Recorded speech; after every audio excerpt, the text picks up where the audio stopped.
salaam gars yi mbokk internet jaajëfal naa leen gars yi ñu ànd déglu audio bi waral limogeage Bassirou Kébé bi audio bu garaaw loo xam ne système bi actuellement kenn ñemoo ko wax parce que du lu ñuy gis nii lañuy jaayoon sénégalais yi te wallaahi wax na dëgg xam naa moo tax ñu limogé ko parce que si ministère yi kenn ñemoo ko wax ngir ay poste ngir ragal ñu dàkk leen parce que ñu ngi ni dugg si ñaari at ba léegi dara la sénégalais yi gisul te du leen jaayoon sénégalais mais comme nu ma ko waxee mooy ñoom li ñu doon wax mooy lu ñëpp bokk ñëpp ci war a jot mais loolu premier ministre Ousmane Sonko rek moo si taxaw nekk si guddi ak bëccëg mais suñu président bi mooy 16 boobu pale jege woon nañu lool man ne li ma gëm ba gën mooy premier ministre Ousmane Sonko bu fekkoon moo toog si 16 boobu pale kon ñu commencé gis changement as tuut si ñaari at yi ñuy jëm ni si seen nguur mais gars yi ñaan déglu audio Bassirou Kébé bi billaay dëgg rek la wax dëgg gu wër këng fin bi naa si la benn jàngat bu am solo ñaan déglu ko let's go. nekk ay gestionnaire loolu moo indi yëpp mënoo comprendre dans un pays boo xam ne ñun on dit que ce pays a été pillé ce pays a été endetté société yi ñu dénk yëpp ça a été pillé les gens ont volé l'argent bàyyi ko au plus ras des pâquerettes nga ne tu as une dette de plus de 7 000 milliards les demandes des Sénégalais est fort et pendant ce temps ñi def loolu yëpp ils sont en train de circuler librement dara jotu leen bu yàggee mais évidemment que Sénégalais yi ils vont se dire que soit ñii li ñuy wax du dëgg soit ñii dañ ñu yëpp et ils ne feront pas effort te duñu supporter ci dara donc les étudiants ne vont pas supporter certaines choses su fekkee ne que yow dëkk bi ñi nga xam ne ñoo ko piller ñoo ko mettre pratiquement à terre dara arrivé wu leen ñun on est maintenant comme des gestionnaires amatuñu sax fit def li nga xam ne waxante nañ ko ak Sénégal malgré tout on fait des efforts et tout dans une situation difficile mais on attendait plus de nous loolu mooy dëgg il est temps de se réveiller et c'est dommage que vraiment il faut la mort d'un étudiant pour que ñun ñuy def loolu man j'assume mes responsabilités gis nga les mauvaises pratiques continuent la corruption continue dóorkat yaa ngi fi ba léegi ñi nga xam ne gëmuñu dara ils sont là juste pour leur poste ñi ngi fi ba léegi les mêmes juges qui étaient là nga xam ne ils étaient là pour Macky Sall yi def ay complot ñoo ngi fi ba léegi donc rien n'a changé à part les visages à part les efforts que peut-être quelqu'un comme Ousmane Sonko est en train de faire malgré les difficultés et je ne le dis pas pour le défendre mais parce que la gëm on n'a pas fait le travail qu'il fallait faire depuis 2 ans mënuñu toog 2 ans après les gens ont l'impression que ñun on est comme les autres wala loolu c'est pas normal Pastef c'était pas ça l'idée on n'est pas là pour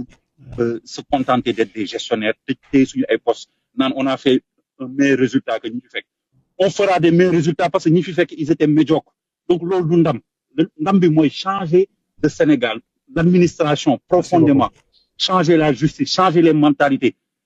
toogaat système éducatif bi dañu war a toogaat ak étudiants yi tëggaat ko à partir de 0 loolu mooy dëgg leneen lu ñu fi def pour mën ay tappale la te il faut pas que li ça se reproduise qu'un étudiant meurt sous le régime de Pastef c'est vraiment man xawma sax depuis sànq sama xol bi dafa jeex loolu kenn waru ko accepter je ne connais pas les circonstances yàlla xam na ko xawma nan la demee l'enquête le déterminera mais il faut pas que li ça se reproduise je sais qu'on le dit chaque fois il faut pas que ça se reproduise mais vraiment il faut que lii moom du musa amati ci Sénégal ça n'a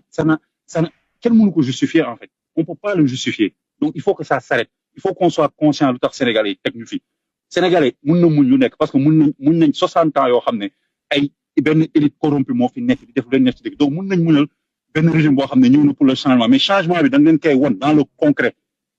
concret de tous les jours da nga leen di won ne que ça commence par le plus haut de l'État la rationalisation wàññi yenn dépenses yi wàññi tappale bi wàññi yenn agence qui ne servent à rien rationaliser bu boobaa xëy na du ñu am problème pour fay kenn wala dara ñu toog étudiants yi wax leen dëgg wax li mu nekk ñu tegaat benn système bu bees loolu la ñu war a def je suis vraiment désolé qu'on en soit arrivé à un mort c'est désolant voilà après ñu mun def yooyu lii ça ne doit plus jamais se reproduire ki gaañu malheureusement ba pare kenn mënatu ko dindi mais lii waratuñu ko nangu et c'est pas trop tard de changer ce pays là c'est possible mais il faut du courage politique et de la volonté il faut avoir peur de personne ñun lobby faluñu kenn faluñu Sénégalais yi ñoo jël seen carte yàlla suñu borom dogal ko ñu fal ñu donc on a à avoir peur de personne on n'a pas à hésiter il faut que mentalité yi change la mentalité des policiers la mentalité des gendarmes la mentalité des juges et tubaab bi dañ ñu bàyyi loolu mooy benn élite boo xam ne su ñun la bokk ay nit yu ñuul lañ comme ñun mais ils traitent les gens comme des esclaves Sénégal service public baaxul les gens sooy dem sax ci service public il faut donner quelque chose pour avoir un bon service il faut il faut tout le temps être dans la corruption. Sénégalais, on les traite comme de la merde. Tout le temps, on te fait vivre la galère. Alors que am na ay benn catégorie benn minorité boo xam ne lu leen neex la ñu am si dëkk bi ils sont capables d'échapper à la justice d'échapper à la loi yooyu la ñu war a adresser c'est pas de la démagogie loolu moo tardel dëkk bi moo tax Sénégalais yi nekk ci suuf des fois ils se sentent vraiment comme des citoyens de seconde zone gis nga affaire yooyu tant que réglé wuñu ko yu mel ni dina amati di amat il faut qu'on rétablisse la justice li ñu doon wax ne que lu ñëpp bokk ñëpp dañ ci war a jot loolu ça doit être une réalité dans nos politiques de tous les jours il faut que président de la République ak premier ministre woote benn waxtaan boo xam ne li fay jógee ce seront plus des paroles ce seront plus des papiers parce que dañu sonn ci séminaire yeeg ci réflexion yeeg yooyu yëpp il faut agir maintenant et si on échoue réew yi ko bëggoon def ci Afrique yëpp vont échouer effet bi mi ngi ñu teg choc ñëpp a ngi teg choc parce que ils veulent qu'on échoue parce que si on réussit ça va faire des émules en Afrique on n'a pas le droit d'échouer waruñu bàyyi dara duñu échouer loolu te pour faire ça il faut que ces changements là soient concrets dès demain, dès le mois prochain, dès la semaine prochaine, il faut que ces changements-là, on les fasse. Sénégalais disent qu'on n'y change. Après, si on réussit, nous assumons. Si on échoue, on assume. Mais tu ne peux pas faire des choses à demi-mesure. Voilà, après ça, c'est une catastrophe pour les Sénégalais qui ont eu confiance en nous. Comme nous avons espoir des Sénégalais en nous. Donc, il faut vraiment que ça change rapidement. Et moi, je le dis, c'est mon peuple qui a commencé. Si le système bini, la boque, on fait tous de notre mieux. Des fois, il y a des difficultés. Si c'est des nit yo bokal parti di le bloquer ci ay affaires yo xamné mais c'est incroyable administration bi di la tardel alors que tu essayes de redresser les choses ça ce n'est pas normal et frustration yi dañ koy dund soo waxee ñu ne la non homme d'état nga waroo wax kilifa nga je sais pas c'est des conneries comme ça loolu moo ñu tardel ay affaire nguuru il faut sortir de ça être des serviteurs su daree changement yi radicaux vraiment il faut le faire man appel boobu lay lancé te su ma toogoon ak premier ministre ou le président de la République, je dirais la même chose. Non, personne importe peu. Il faut que le changement soit une réalité. C'est ça qui est global. La mort de l'étudiant là, c'est un malheur. Il faut servir d'ara. Je suis désolé de dire ça comme ça. Parce que je pense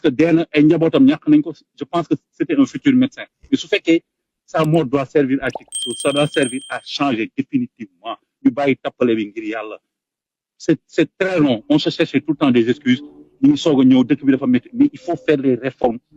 radicales à partir de maintenant. Il le faut, sincèrement. Donc, c'est vraiment, ça fait mal, ça fait très, très, très mal. Il faut que, non, merci beaucoup. Non, vas-y, continue avec souffle. Non, c'est pas. su ma waxee damay wax lu ëpp après mais maa ngi. waaw non surtout loolu la sax moo tax ma ne xaaral ma. gars yi ñoo ko déggandoo vraiment loo xam ne kenn ñënoo ko wax si administration bi kenn ñënoo lu wax lu mel ni parce que comme ni nga ko waxee pour rek ay poste pour ragal ñu dàq leen pour ragal ñu jëlee leen fa. suñu problème lan la mooy président Diomaye vraiment paasul réforme yi dañ ko war a jël lu yàgg administration bi yëpp ñu tas ko jëlee fii système Macky Sall bi. parce que comme ni nga ko waxee système bi ba léegi mu ngi fi système boobu te premier ministre yàgg na di ko wax système bi ba léegi mu ngi fi donc président moo si waroon jóg bu yàgg tas administration bi ñu taxawal benn administration ñu liggéey dëkk bi parce que nag at yaa ngi dem de ñu ngi dugg nii si ñaari at si nguur ba léegi gisuñu dara ba léegi population Sénégal dara lañu gisul ministre war a liggéey dëkk bi mais ñu déedéet ñoom dañuy taxaw pour wàññi bourse étudiants yi ñoom ñu ngi fii di fay ko ay millions seen xaalis waxuñu si dara. te ñu ngi leen dët kase ñu ngi fekk fii bor boo xam ne mënuñu ko fay mais duñu wàññi train de dund gouvernement bi ba pare balaa ñuy wàcc si étudiants yi. man dañoo gis ay réformes yu bees moom suñ koy jël moom dañ koy commencé ci biir soo ko génn ci biti parce que nag maanaam loolu mooy dañ ko war a commencé ñoom si gouvernement yi wàññi seen train de vie kon dañoo wax nañ dëkk bi amul xaalis dëkk bi amul dara nguur gi fi jàll mu ngi leb ay multimilliards donc suñuy commencé ay réformes kay dañ ko war a commencé ci biir. soo gën ci biti mais ñoom seen train de vie kenn waxus dara ba ci démb rek député bii di madame Yacine Samb mu ngi ciy wax booy commencé dafa mu kay ñoom si ñoom lañ ko recommencé mais ñu bëgg a jubal dara si étudiants yi mais ñoom ñu ngi fi ñu encaissé ay millions weer bu nekk mais dëkk bi am na ay bor yu jeex kay nañu wàññi seen salaire si ñoom mais bu yàggee Sénégalais yi dañuy dem ba ne non det kese amu fi non lii ay waxu politique kese la loolu bokk na si lu waral lu tax étudiants yi génn keroog di manifester wu parce que commencé ñu fu ñu war a commencé wàññi ba indi fi dee étudiant boobu di Abdoulaye Ba yal na ko yàlla yërëm te xaaral ko aljanna ndaxte nag dóorkat yaa ngi fii ba léegi ñoo xam ne nekkee ñu fenn lu dul seen poste ak seen intérêt te loolu premier ministre Ousmane Sonko yàgg na di ko dénoncer yàgg na di ci wax dañ ci war a jël ay réformes ñooñu ñu génn leen fa parce que nekk ñu fi pour askan bi seen bopp rek lañ fi nekkee te loolu président rek moo ko mën du premier ministre te xam naa ne premier ministre Ousmane Sonko bu desam si moom rek kon lu bëri changé na Sénégal lu yàgg moo tax ku génn wax dëgg xooloo rek comme ni muy def kii Bassirou Kébé j'ai l'impression que nguuru Macky Sall mooy dox ba léegi parce que administration bi ñi fi nekkoon rek nguuru Macky Sall ñoo fi nekk ba léegi mais ku génn dénoncé ko ñu def la ko ñu def Bassirou Kébé mais Bassirou Kébé nous sommes avec toi tu es un grand patriote te dëgg fu nekk fa ngay féetee loolu nga wone gaay boo la amee loolu si yox bil leen ko si commentaire yi ñu yokkante xalaat abonné leen ba beneen vidéo ak beneen jàngat incha allah Sénégal ci kanam vive président Ousmane Sonko